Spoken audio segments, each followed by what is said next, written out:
In 1945 in New York, 5,000 people stood in line for 8 hours. They were fighting. Police could barely contain the crowd. For what? For an ordinary ballpoint pen costing $12. Today, the same pen sits in your pocket and costs 50 cents. But behind this simplicity lies 60 years of drama, betrayals, and brilliant discoveries. Give this a like if you also twirl your pen while thinking. Late 19th century. Imagine, you want to write a letter to your beloved, but instead, it's torture. Most of the world's population either couldn't write at all or wrote with enormous difficulty. In developing countries, only a few could read and write, and even in the USA and Europe, every fifth person remained illiterate. The steel nib scratches the paper, ink smears, turning the document into an artistic blot. Every few words, a dive into the inkwell. Automatic fountain pens solve these problems, but cost as much as a small car, $150. Imagine, paying a worker's monthly salary just to write "Dear Mother." Straight lines without blots were perceived as art, accessible only to the chosen few. Common people made do with pencils, or didn't write at all. And then 1888, American inventor John Loud looks at his capricious pen and thinks, what if I replace the sharp tip with a ball? The idea seemed brilliant. The ball should roll across the paper, evenly distributing ink. No scratches, no blots. October 30th, 1888, Loud creates the world's first ballpoint pen. Patent obtained, press delighted, investors ready to invest, but it tears paper to shreds. The ball works like a miniature bulldozer. Ink either doesn't flow at all or pours out like a river, turning the letter into a blue lake. You could only write on rough cardboard with it. Fine paper was out of the question.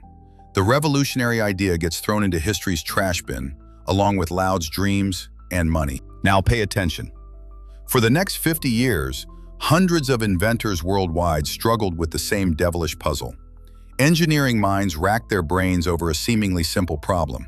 If the ball sits tight, ink doesn't flow. Nothing to write with. If it's loose, it flows like a waterfall. Nothing to write on. It's like tuning a radio, slightly left, silence, slightly right, interference, and the perfect frequency slips away. But while hundreds of inventors were beating their heads against the wall, in distant Budapest, one journalist accidentally spotted the solution in a printing house. 1944, the height of war. Laszlo Biro observes the work of a printing press. Rollers evenly spread thick printing ink across paper, without a single blot, and it hits him. Eureka! It's not about the ball, it's about the ink. For 50 years, inventors had been fighting the wrong problem. Liquid, water-based inks behave like water. They flow wherever they want, dry slowly, seep through paper.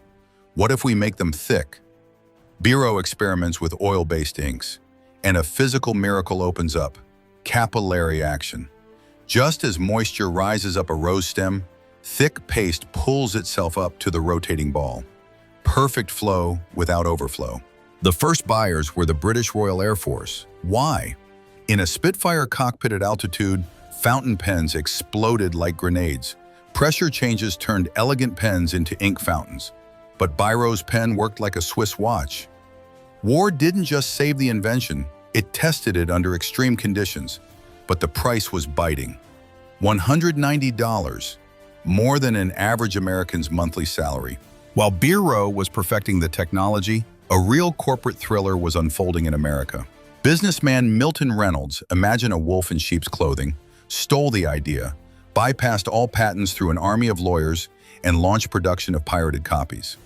October 29, 1945, chaos reigned at Gimbel's department store in New York, that very 5,000-person line I mentioned at the beginning. People fought for their place in line like for Frank Sinatra concert tickets. In one day, 10,000 pens at $12.50 each. This was history's first hype around office supplies.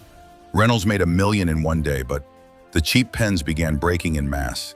A year later, Reynolds disappeared from the market, leaving behind a pile of broken pens and disappointed Americans. And now the story of a true genius. 1949, Marcel Bic, a 35-year-old entrepreneur from the French elite, holds a Biro pen for the first time. But this isn't an ordinary merchant. Son of an Italian baron and Frenchwoman, lawyer by education, who at 22 was already managing chemical production. Irony of fate. The man who would destroy the fountain pen market started by producing ink for them. In his eyes lights that special spark that distinguishes a visionary from a simple businessman. He sees a way to democratize writing and make good money doing it. Bic buys all patents from Biro for $2 million, astronomical money for those times. Friends thought he'd gone mad. Marcel, you've lost it. Who needs your pens?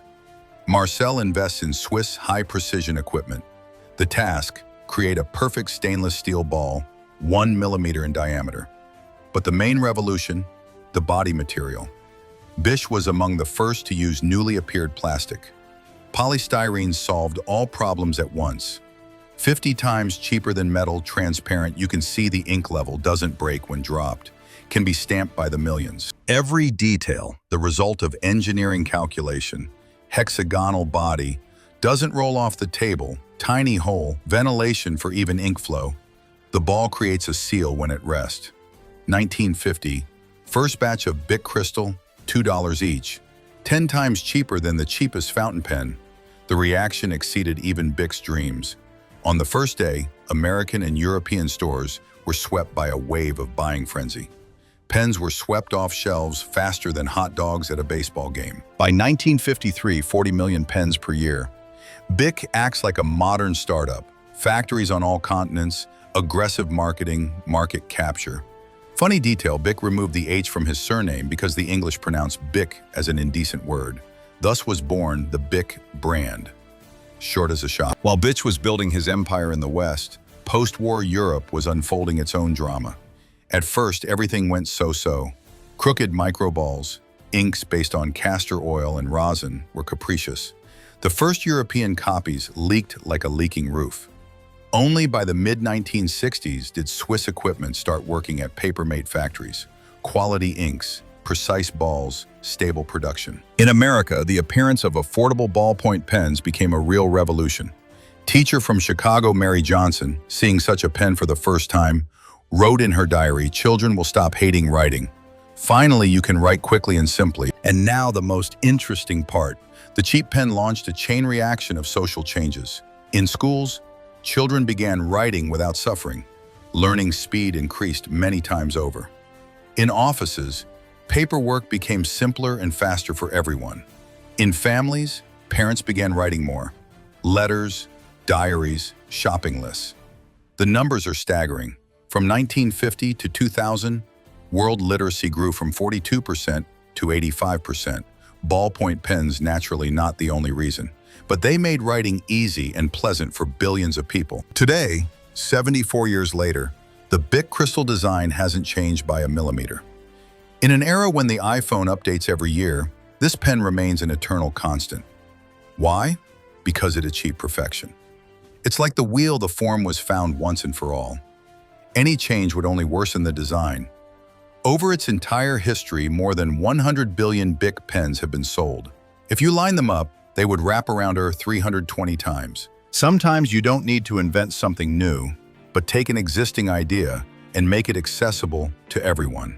That's what real entrepreneurship is. Subscribe to the channel to learn stories of things that changed everything. And in the comments, share, what pen did you write with in school? And what ordinary object, in your opinion, hides an unexpected story? Don't forget to like if you enjoyed the story. See you in the next episode.